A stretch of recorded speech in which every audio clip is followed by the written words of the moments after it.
forcément une vidéo dynamique, mais moi, pour ma part, j'aime bien aussi regarder de la SMR, donc voilà, ça fera un test. Et on va se retrouver du coup pour le deck de Zétalote.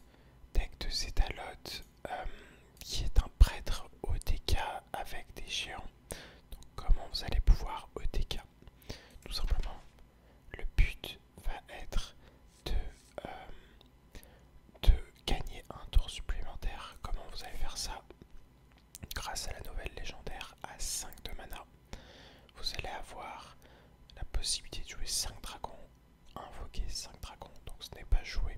Et une fois que c'est fait, vous allez obtenir un extra turn. Ce qui veut dire que quel va être le principe? Ça va être de jouer des géants. À un moment donné, vous pouvez caler une Alexstrasza. Du coup, vous pouvez avoir des géants qui coûtent 0. On va voir ensemble comment on peut réduire le coût des géants. Donc, le but c'est d'avoir ces géants pour 0, de pouvoir les jouer le tour où on gagne un tour, un extra turn avec le dragon 4-6. Donc, sur le principe, vous allez pouvoir réduire le coût de vos géants grâce à ces D3. Cri de guerre, shuffle votre main dans votre deck, puis pioche le même montant de cartes. Carte très forte. Et d'ailleurs, je vous présenterai également un voleur sur le même principe avec ces géants. Un voleur de Cassie. Vous allez jouer le repackage qui fait un peu office de psychique, peut-être que vous l'avez connu à l'époque, qui met tous les serviteurs dans une box à 2 de mana et met cette box dans le deck adverse. Vous allez avoir la mantoule qui peut être très flexible pour gagner du temps. Les Thirsty Drifters qui sont des 4-6 qui vont coûter 1 de moins pour chaque terrain que vous allez jouer. Et on voit que du coup on a des dragons. C'est important de s'intéresser quand même aux dragons. On a des dragons, donc les dragons qui coûtent le moins cher sont les T1. Si vous avez un dragon en main, donne cette carte et au dragon en main, +1/+1. Donc typiquement, vous allez pouvoir invoquer plein de petits serviteurs justement avant de pouvoir OTK l'adversaire. Donc pendant le même tour, vous pouvez jouer des 2-1. Mais en vrai, ce qui peut être très pertinent, c'est de faire Creation Protocol qui va vous donner des géants. Ou bien vous avez le sort Power Shot Synchronize qui vous permet de copier vos géants et donc de pouvoir faire potentiellement beaucoup de dégâts. Vous allez avoir les Funnel Cake qui, lorsque vous allez jouer votre tour avec Zarimi, vous allez chercher à gagner du mana pour jouer des géants, les copier, pour avoir vraiment le maximum de pression pour setup létal. Vous allez avoir un sort à 2 qui pioche un dragon au coût le plus élevé et le plus faible de votre deck. Donc ça va être vraiment la stabilité de pioche. Et enfin, le deuxième dragon le plus cher, c'est Clay Matriarch. Miniaturize, Taunt, Râle d'Agonie, invoque une 4-4 Whelp avec élusive qui ne peut pas être ciblée par les sorts et pouvoirs héroïques. Et donc la petite Miniaturize 1-1 que vous allez obtenir va elle-même avoir le même effet. Donc à ce seul dragon, ça équivaut à 4 dragons invoqués. Du coup, avec ce D1, ça équivaut à 5 dragons. Et avec les deux, ça équivaut à 6. À l'Exstrasza, 7. Même si très souvent, vous allez préférer jouer à l'Exstrasza le tour d'OTK. Très souvent, c'est pas tout le temps le cas. Mais ça peut arriver. Et avec le Pendant of Earls contre l'attaque aggro,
intérêt à jouer à Clergy maintenant? Pour le coup, je pense que je préfère attendre d'avoir le lieu par exemple et qu'on n'est pas pressé. On a beaucoup de heal donc on n'a vraiment pas besoin de se précipiter.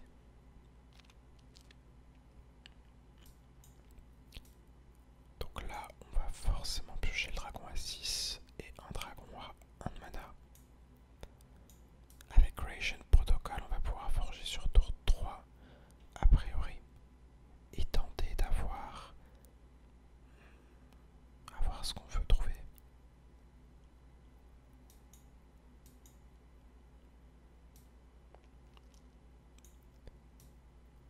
On part en pioche maintenant. Ce qui est bien, c'est que du coup, on filtre les dragons du deck.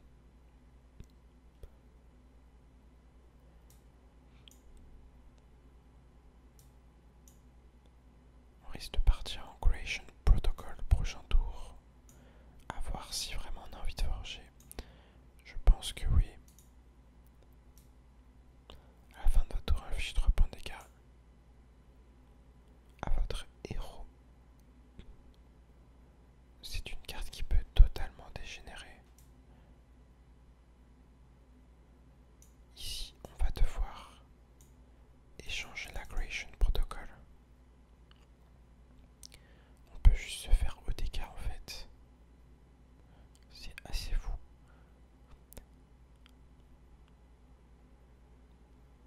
Donc c'est un mecha qui coûtait 4 de base.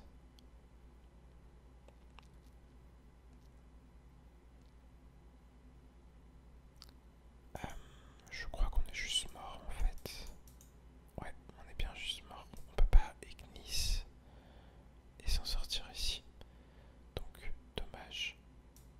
Ici on a juste rien pu faire. Et on va lui laisser la game. Pour le coup, quand le TH fait ce type de sortie, je pense que tous les decks là ont aucune chance. C'est incontrable. Donc ça arrivera pas souvent, heureusement. Maintenant quand ça arrive, c'est sûr qu'il n'y a aucun contre pour le coup. Et on va se retrouver contre un DK. Je pense que DK ne devrait pas être aussi rapide. Et ici, on va voir si on a envie de garder la Clergy. Je pense qu'on peut la garder pour la jouer sur tour 1. C'est pas facile pour lui de la gérer. Il est obligé de lâcher la pièce. Et avec le Power Word, Power Shard Synchronize, peut-être qu'on va considérer de copier. Et je pense qu'on va le faire pour prendre le trade sur sa créa.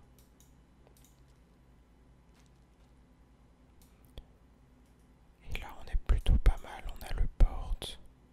Il a lâché la pièce. On va chercher à soigner notre créa.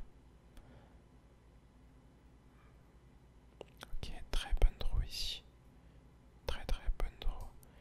Ici, je pense que on va plutôt piocher des dragons. Jouer notre Fat Club. L'intérêt en fait de faire ça, c'est que on optimise notre mana, on utilise bien 3. Et le deuxième proc du lieu pourra avoir lieu quand on jouera la deuxième Clergy. Maintenant, on a vraiment une très bonne draw ici. Très bonne draw. Et on enchaîne les draws assez incroyables, hein, on va pas se mentir. On peut prendre le trade, Final Cakes.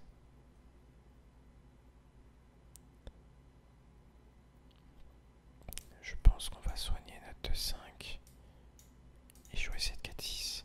On voit que les géants coûtent déjà presque pas cher et que prochain tour, les géants coûteront 0 littéralement avec Gaslight. Ok, il joue lui aussi ce méga. Pas d'autre play à faire ici que Gaslight.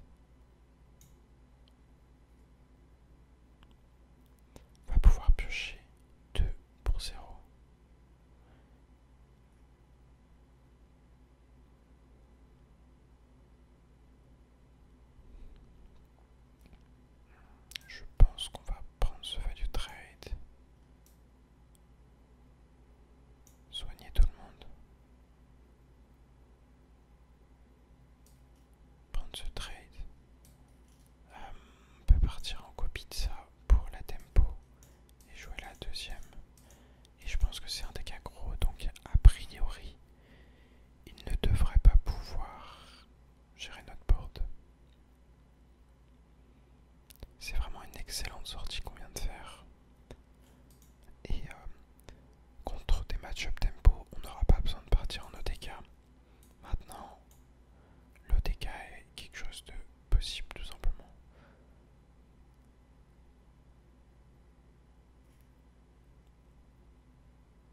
On n'a pas forgé Gnis. On est 4 off ici. Je pense qu'on va jouer le géant. Soigner tout le monde. Et jouer notre matriarche. Pas de raison de trade ici.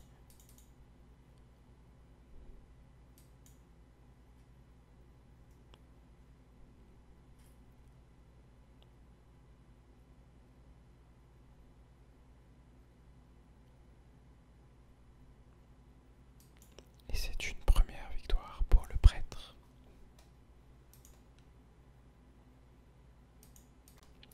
On est à nouveau contre un Death Knight. Contre Death Knight, même principe ici, on va choisir de garder la Clergy, qui est un très bon D1 à avoir une curve. Et en plus de ça, en cas de trop power short, ça fait vraiment beaucoup de tempo. La main est relativement lourde pour l'instant. Maintenant, on a la Clergy, donc tant qu'elle reste en vie, ça peut bien se passer. A voir si on est obligé de carrément lâcher un final cake pour piocher ici. Je pense qu'on doit le faire parce qu'on risque d'avoir une main qui ne fait rien. Et ici on va évidemment piocher 2. Le tour adverse va être assez mou vu qu'il va consister à Hero Power a priori. On n'a pas de dragon en main pour l'instant. Donc la 2-1 ne va pas être jouée. On n'est même pas obligé de jouer le Lua 1 ici. Tout simplement que en cas de pioche de la 3-3 Gaslight qui remélangerait notre deck, on serait content de mélanger une carte supplémentaire pour piocher une de plus et donc réduire le coût des géants. Et là du coup on va vraiment choisir de ne rien jouer. On la joue tel un deck contrôle. A priori on affronte un deck Blood en face ou simplement Rainbow. Et en plus de ça, tout à l'heure je vous parlais de jouer les géants pour OTK, mais juste avoir des 4-6 peut vous permettre de faire des OTK également, parce que ces 4-6 coûteront 0. Et ça sera une bonne carte à copier, soit les géants, soit les 4-6, lorsque vous comptez OTK.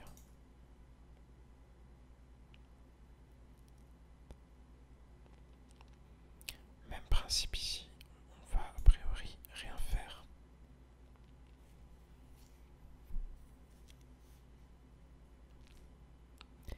Et en faisant rien, on peut vraiment s'assurer d'avoir des géants qui vont coûter très vite 0 de mana.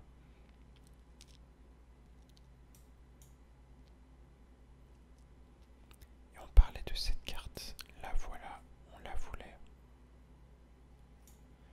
On est contre un deck qui fait une sortie plutôt lente, hein, donc on a vraiment le temps ici. On aura les Pendant of Earth pour se soigner potentiellement de beaucoup. Et on pourrait choisir de refaire le Gatekeeper pour encore réduire le coût des géants. A voir si c'est pertinent ici, sachant que on a déjà les 2 amulettes. Ça peut être vraiment pertinent de ne pas le faire.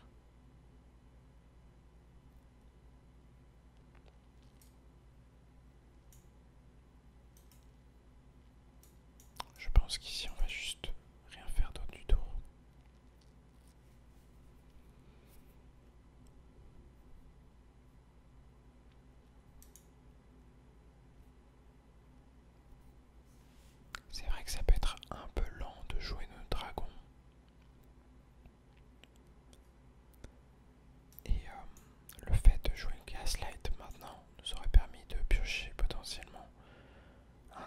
être jouable, le Titan ou bien le Miniaturize.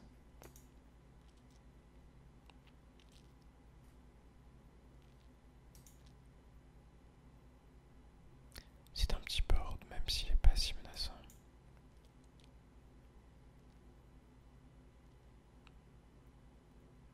On pourrait choisir de faire une AOE pour être assez safe.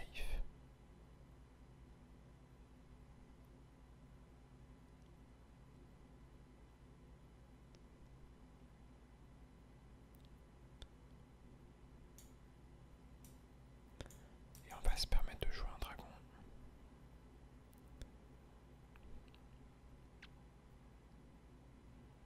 Ça fait partie des decks plutôt skillés, je dirais. Il faut quand même pas mal de game pour le jouer parfaitement, pour optimiser les micro-décisions, par exemple savoir de est-ce qu'on voulait gaslight ou pas. Et il commence à y avoir un petit peu de pression en face. Mais on vient de piocher une très belle carte ici. Et du coup on va jouer le repackage.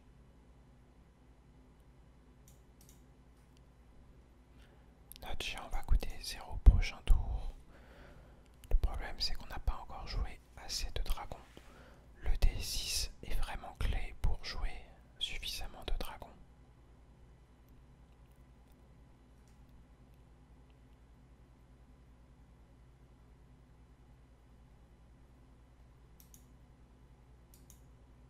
Il n'y a pas trop de pression pour l'instant.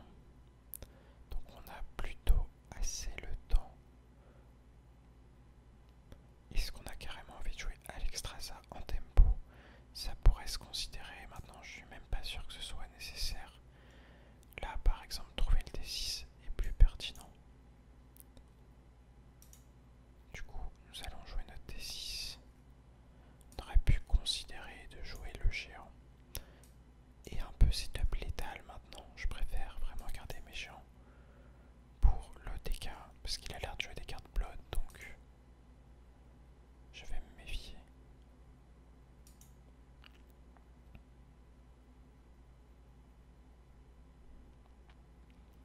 On n'a a priori pas de moyen de tuer sa créature sauf Amantul. Du coup on va essayer de trouver Amantul ici. On pourrait gaslight pour maximiser nos chances de trouver Amantul.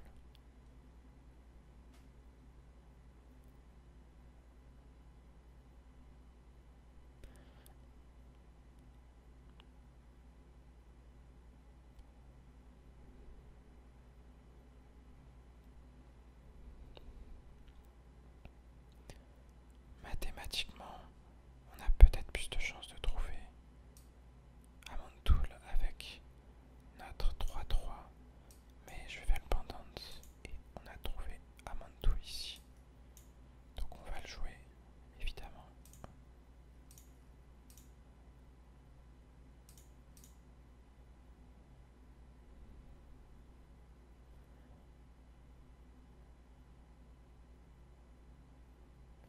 Ok, intéressant.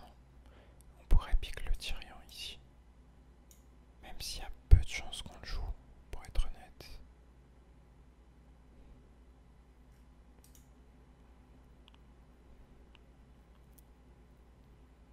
Est-ce qu'il va pouvoir tuer notre 3-10? On dirait qu'il va pouvoir, mais que ça va lui coûter cher. Ok. Notre adversaire n'a pas l'air de faire grand chose pour l'instant. On a l'air assez safe. On va jouer un dragon supplémentaire. Pour l'instant on a invoqué 2, 3 et il en faut 5.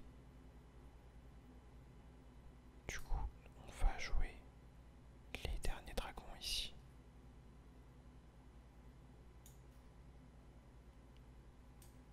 On va échanger dans le but de chercher notre D5. Après, ici, je pense que c'est pertinent de clergy et de piocher un. changer maintenant.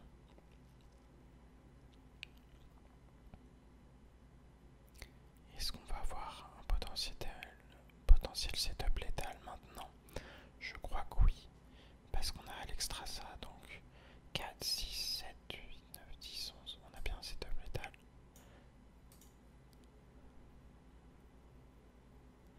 Et l'extra ça qui est là pour finir l'adversaire. Et déjà 2 victoires avec le deck.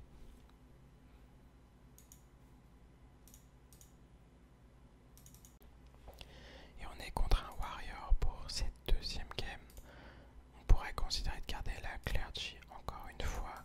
Maintenant, je pense que garder clergy et gaslight est une bonne idée. Parce que pour la clergy, il va clairement falloir d'autres cartes pour optimiser la pioche. Là, on est probablement contre un deck haut, hein. Je pense que le match-up est plutôt bon. Donc là, on va jouer notre lieu sur tour 1. Et on va chercher à piocher minimum 2 cartes avec notre clergy si possible.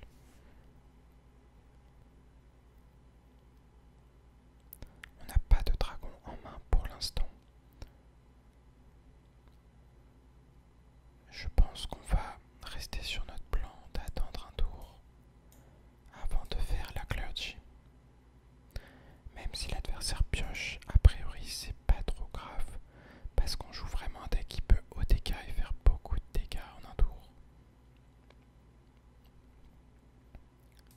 Ça va être en tout cas très intéressant de jouer ce match-up. Donc on va piocher ici. On pourrait choisir de rafraîchir le mana.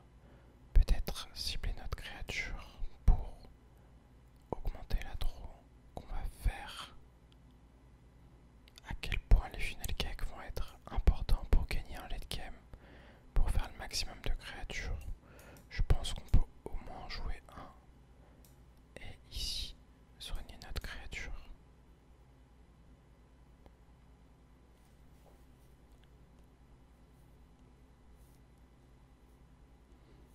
Pioche un T5 ou plus. Ok. Je sais pas ce que fait la moustache, on verra bien. Si ça fait quelque chose de pertinent. Je pense qu'ici on va jouer une 2-1. À voir, en vrai on pourrait directement faire le gaslight pour augmenter le nombre de cartes qu'on va piocher ici. Ça me paraît ok. Les géants qui coûtent déjà 5 de mana. On va attendre avant de jouer la clergy. Probablement le prochain tour. Si c'est pas un guerrier Odin, il peut potentiellement faire une bonne agression. Donc à voir. Après, peut-être qu'il joue ce T4 pour justement piocher Odin. C'est vraiment quelque chose de possible. Ça serait pertinent d'ailleurs. Ici, on va partir en Forge Creation Protocol. Et on peut avoir accès aux géants. Je pense qu'on va partir pour du géant ici.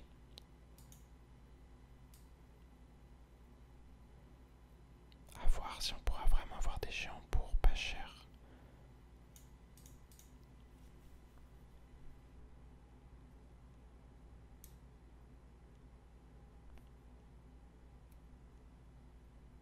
Ok, on affronte un deck Bran. Et est-ce que la moustache fait quelque chose de particulier? Pas vraiment. Donc c'est juste une 3-4 qui pioche un T5 ou plus. Ici, on va, je pense, accepter l'overdraw. Le problème, c'est qu'on ne pioche pas si on accepte l'overdraw. C'est le côté chiant, mais je pense qu'on n'a pas le choix.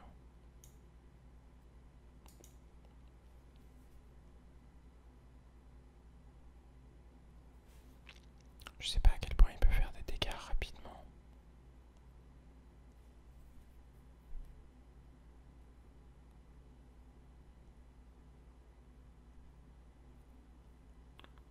pense que la game va pas forcément être simple ici.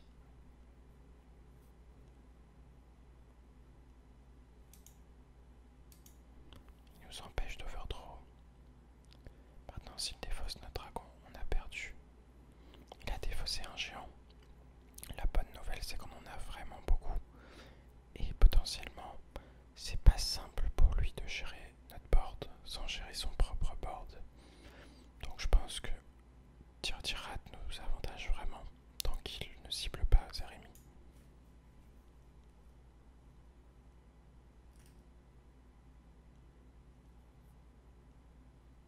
À voir comment il s'en sort ici.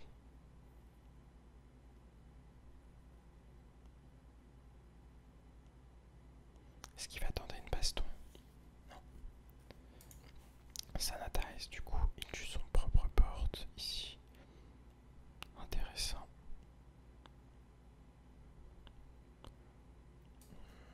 Je pense qu'on va, Pendant of Earth, on risque de manquer d'un dragon, du coup on va pick un dragon ici.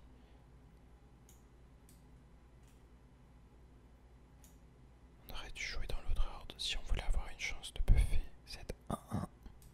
Et je pense qu'on va forger. Ok. Bon, a priori on est safe, on devrait pas pouvoir mourir, hein, on est contre guerrier.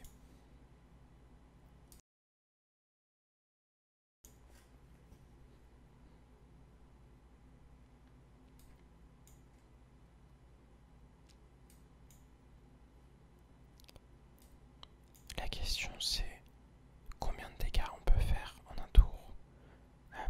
Si on trouve un autre géant, on pourra avoir 8, 16, 24, 32, 37, 41.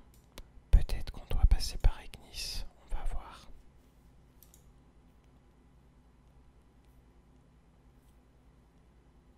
Pour l'instant, l'adversaire est à 46. Donc, à voir si on peut trouver d'autres géants. Ce qui est cool, c'est que nos géants vont coûter 0 dès le prochain tour.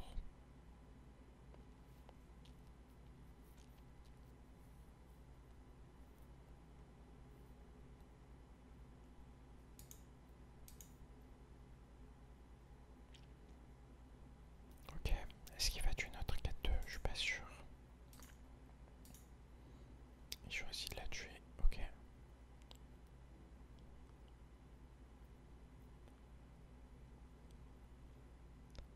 Ici, faisons notre Creation Protocol. On chope Alexstrasza. Est-ce que Alexstrasza est létal ici? Sinon on a des 4-6 pour 0. 8, 16, 20, 24, 28.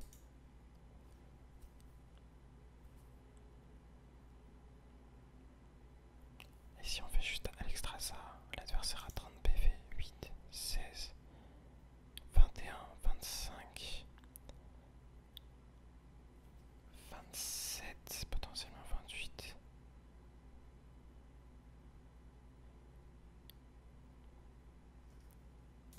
Je crois qu'on va être quelques dégâts off ici.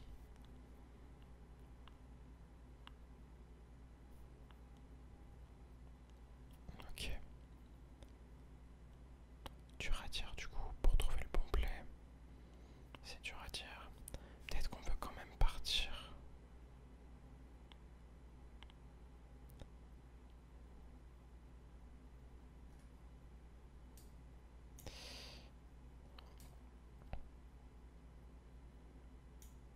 Je pense qu'on va prendre un D10 ici. Faut être rapide.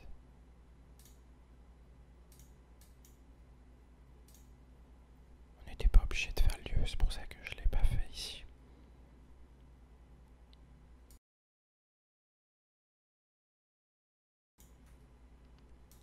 Et au final, j'ai pas vraiment envie de risquer de ne pas tuer l'adversaire. Le problème évidemment c'est s'il fait Reno, on ne pourra pas tuer l'adversaire.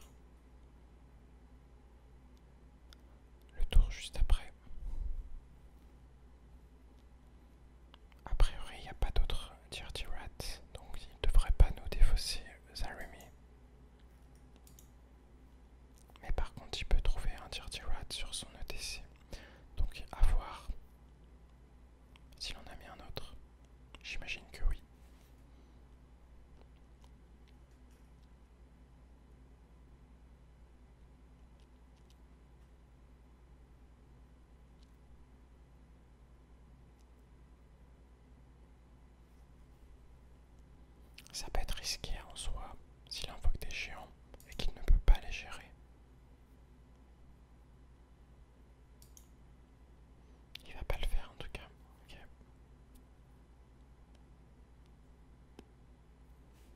On peut piocher des dragons.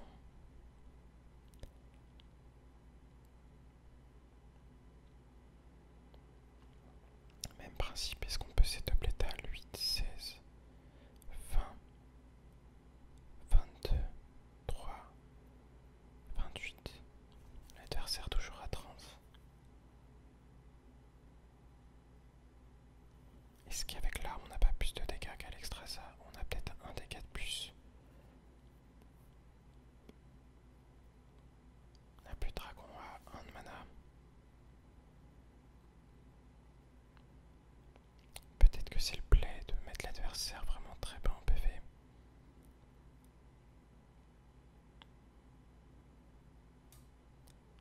Ici je pense que je vais partir pour le play.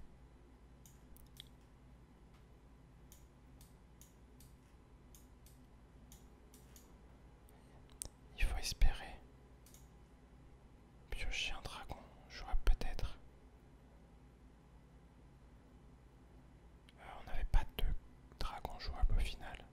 Enfin, c'était plutôt un géant qu'il fallait essayer de trouver ici. Ou une deuxième 4-6. Du coup, est-ce qu'on a l'étal? Je pense que c'est le même problème. 25. Non, on a l'étal parce qu'on a une créature de plus. Ok. Et d'ailleurs, je pense que l'arme fait juste plus de dégâts ici. C'est un dégât de plus. Mais c'était une game vraiment intéressante pour le coup. Pour chercher à optimiser. On voyait qu'on manquait pendant un moment de 1 dégât, 2 dégâts pour tuer l'adversaire. Du coup, essayer de trouver les meilleures décisions pour gagner cette game de façon sûre et pas juste laisser l'adversaire à 1 PV, 2 PV et lui laisser la possibilité de comeback. C'était quelque chose d'important. On se retrouve contre un Demon Hunter. À voir si on a envie de garder le Matriarch qui peut être un dragon assez clé pour le coup. Et on pourrait garder la Scale Replica. On va tester une partie en gardant les dragons comme ça. L'objectif c'est quoi? C'est vraiment de jouer nos dragons pour OTK le plus tôt possible. C'est pas forcément la meilleure idée, mais il faut tenter justement de jouer les dragons le plus tôt possible pour voir à quel point c'est important d'être rapide ou pas. Je pense que contre certains match-ups, on s'en fiche un peu d'être rapide. Donc, on va pouvoir aviser avec cette game. La question de est-ce qu'on veut jouer le fan club sur un, je pense que oui. Parce que notre plan dans tout le cas va être 2 pièces matriarch et on va rien faire avant. Et a priori il devrait jouer aussi le DH mecha avec le Ziliax. Et qu'on ne pourra pas vraiment gérer s'il le fait sur tour 3. Donc à voir, est-ce qu'il l'a? Au final, si on perd contre le méga Ziliax sur tour 3 de game d'affilée, précisément ce match-up, on aura juste été victime de non-réussite pour le coup, mais c'est pas grave, on peut rien y faire. Et maintenant, sans le Ziliax, le Drake devrait faire des sorties un peu plus lentes.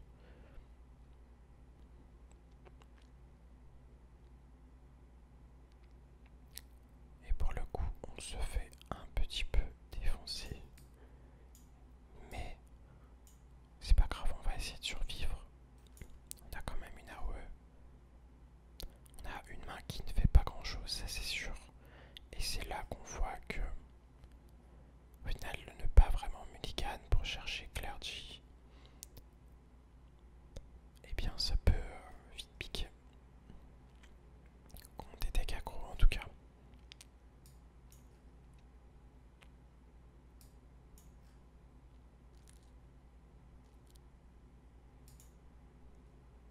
L'adversaire qui nous mettait 3-3 en main. À voir si on a envie de les jouer ou pas. On peut peut-être en jouer un ici. Je pense qu'on doit en jouer un.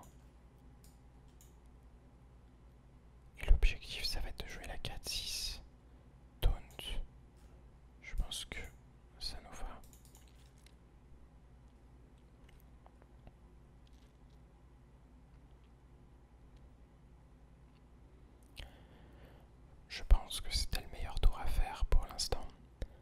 On va voir pour notre prochain tour. Ok. Pour notre prochain tour, on peut tout clear et invoquer une 6-6. Ça me paraît vraiment fort pour le coup. Même si jouer la 3-7 est vraiment quelque chose de sexy a priori, vu qu'on pourrait avoir accès à Zaremi vraiment très tôt. Je pense que la hausse met juste beaucoup trop bien. En plus de ça, on va pouvoir soigner tout le monde. Donc notre 6-3 devient bien une 6-6. Et jouer la matriarche sur porte vide contre un deck aggro, ça me paraît relativement fort.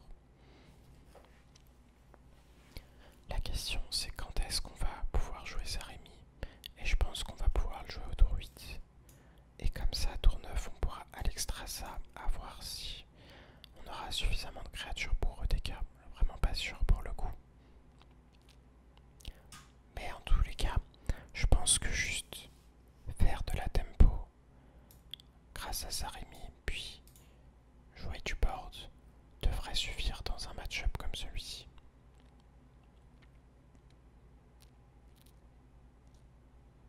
Ok, il a eu un Illidari Inquisitor. Ça lui permet de prendre le board. A voir si on peut vraiment survivre. On espère pouvoir survivre.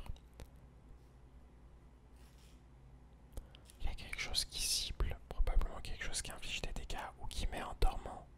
Ok, s'il avait mis notre serviteur en dormant, ça aurait été assez terrible pour le coup. Et je pense qu'on prend un peu trop de dégâts malheureusement. Il faudrait une AOE, sinon on est mort on board. Ou un sort à 3 de heal pour le coup. Donc c'est ce qu'on va essayer de trouver ici. En se soignant du coup de 20 si on trouve le Pendant of Earth. Bon, bien sûr, il faut toucher le géant. Et bonne nouvelle, on a repioché Zaremi. Et bonne nouvelle, on a touché le géant. Du coup, est-ce qu'on va pouvoir OTK? Vraiment pas sûr. Maintenant, on passe d'une game où on a un setup létal en face à potentiellement une game gagnée. En tout cas, c'est une game vraiment intéressante parce qu'on va pouvoir faire Zaremi assez tôt.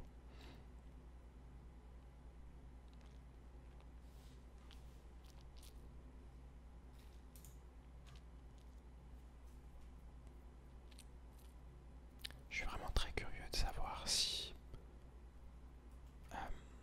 du Hearthstone ASMR, parce qu'en soi, pour moi, ça change pas grand chose dans le sens où j'aime bien parler de manière détente, donc c'est pas vraiment de la ASMR que je faisais d'habitude, mais j'avais l'air d'être plutôt quelqu'un de posé dans mes streams et quand je faisais des vidéos. Et du coup, associer ça à de l'ASMR peut peut-être plaire à certains, et parfois même à certains qui ne suivraient pas du Hearthstone, qui pourraient être tentés par faire du Hearthstone. Donc pourquoi pas, si on peut inciter des joueurs à jouer à Hearthstone. Est-ce qu'il va full face? On dirait que oui. Il va full face ici. Malheureusement, on n'aura pas accès au géant. Est-ce qu'on peut setup létal? Je pense qu'on n'aura pas le choix de tenter.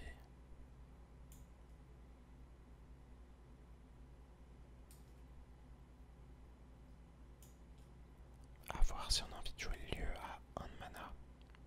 Ce qui est sûr, c'est qu'on va jouer ce dragon. Le lieu ici va être joué probablement. À voir si on veut prendre des value trade par exemple.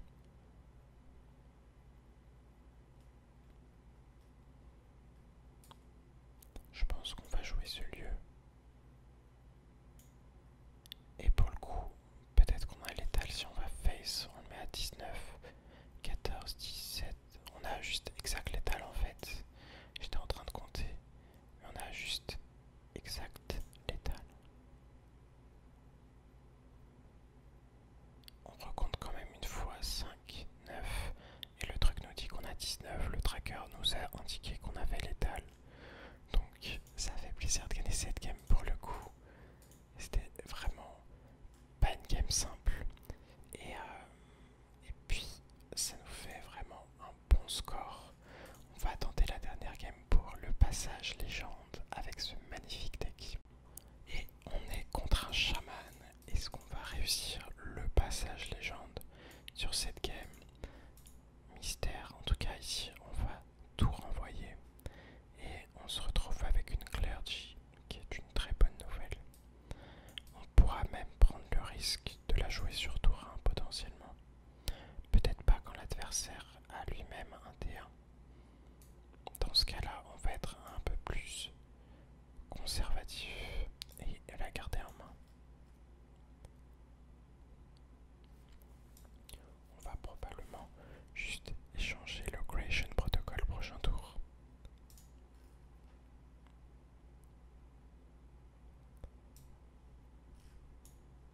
Du moins forger notre carte. Et peut-être que là, dans ce spot précis, c'est plus pertinent de jouer notre 1-3 et de la buffer. Tout simplement parce que sinon, il va piocher trop de cartes avec sa 1-2. Et du coup, ça peut trop vite dégénérer. Donc je pense qu'ici, il faut la jouer. C'est pas forcément simple pour lui de la gérer sur tour 3. Il faudrait vraiment qu'il ait une curve parfaite. Il a une carte à 1 mana, il peut avoir peut-être un éclair. Et c'est pas le cas. Du coup ici, bonne nouvelle, on va pouvoir piocher vraiment pas mal avec Funnel Cakes.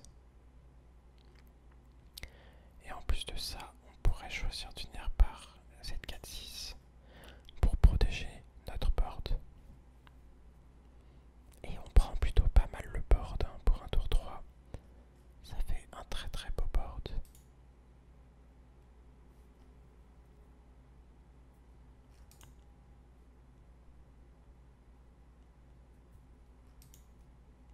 Ok, peut-être un petit lieu serait très approprié ici. Dommage, pas de lieu. Pas de lieu. Est-ce qu'il y a un serviteur spécifiquement qui serait cool à piocher? À voir. Je pense pas qu'il y ait vraiment de serviteurs précis à piocher ici, de pertinent. À voir si on a envie de prendre tous les trades possiblement. Et je pense qu'ici on va juste piocher une carte en soignant notre 2-5. Et l'intérêt de forger serait de préparer notre Ignis prochain tour. Donc je pense qu'on va le faire. Ok. À l'effet, ça aurait pas non plus été aberrant parce qu'on mettait quand même 8 de dégâts. Ce qui veut dire que quand on piochait Zaremi, on pouvait vraiment faire un setup létal facile. Maintenant, si la game dure, on devrait très facilement gagner la game dans tous les cas. Du coup, c'est pour ça qu'on est à l'aise avec le fait de trade en cas d'AOE adverse par exemple. Et pour l'instant, l'adversaire qui ne fait pas de pression. Pas de pression de la part de l'adversaire. Est-ce que ça nous avance à quelque chose de faire Ignis? Je suis pas sûr. Ici je pense qu'on va scale réplica en premier. Puis ensuite on va découvrir une carte à obtenir en 2 fois. Ça pourrait être le Gaslight pour le coup.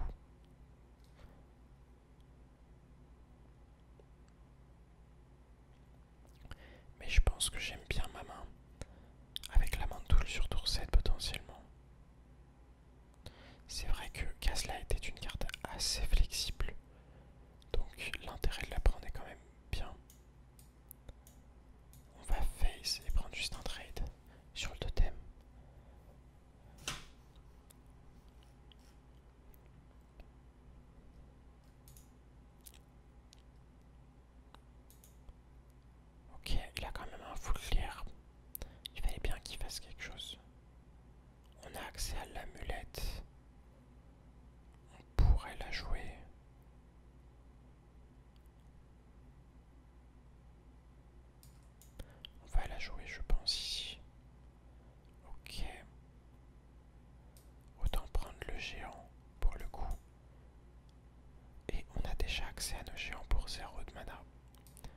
ce qu'il va maintenant falloir, c'est jouer des dragons.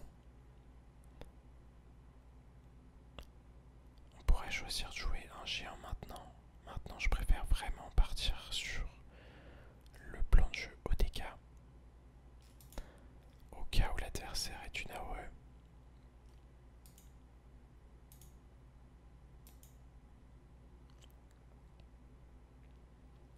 L'intérêt de remettre ses serviteurs dans le deck adverse serait de pourrir un petit peu les draws adverses maintenant. Il y a juste des chances qu'on meure dès maintenant.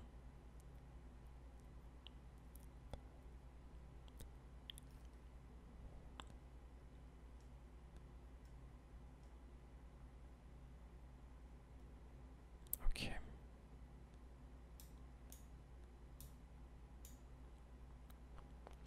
Ici j'avais envie de chercher mon dragon à 6 pour tenter de le jouer.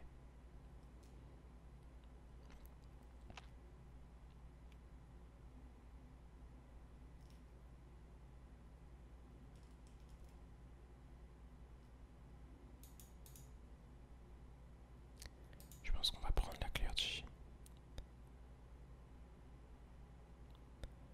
On va prendre la clergy. Est-ce qu'on a envie de piocher? Je pense que oui.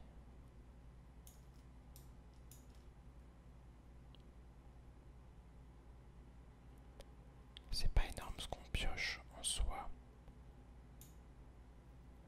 Mais il y a des chances au final qu'on meure dès maintenant. Je pense qu'on va même renvoyer toute notre main dans le deck ici. Je sais pas à quel point l'adversaire peut nous OTK. Prochain tour.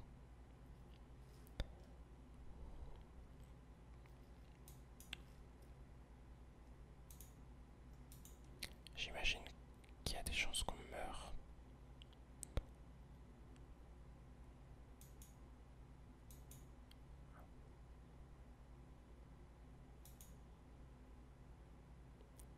La question c'est est-ce qu'on aurait pu faire des choses différemment? Gérer le board ne nous aurait pas forcément avancé à grand chose. Du coup, je pense pas qu'on pouvait faire vraiment les choses différemment. Et ce qui nous a manqué c'est vraiment de trouver notre taunt. On a été un peu lent. Et là au final ça joue pas à grand chose. Il a exact létal de